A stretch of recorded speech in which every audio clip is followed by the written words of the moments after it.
é sobre ter todas as pessoas do mundo pra si. É sobre saber que em algum lugar alguém zela por ti.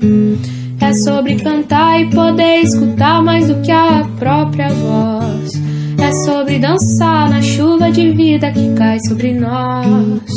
É saber se sentir infinito num universo tão vasto e bonito. É saber sonhar.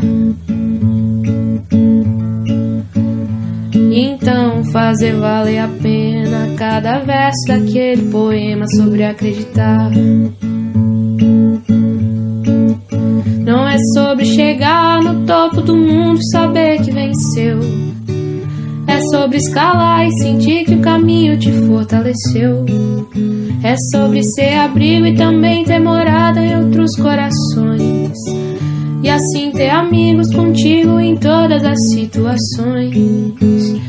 A gente não pode ter tudo. Qual seria a graça do mundo se fosse assim?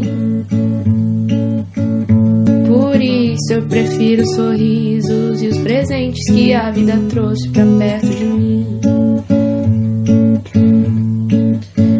Não é sobre tudo que o seu dinheiro é capaz de comprar, e sim sobre cada momento, sorriso a se compartilhar.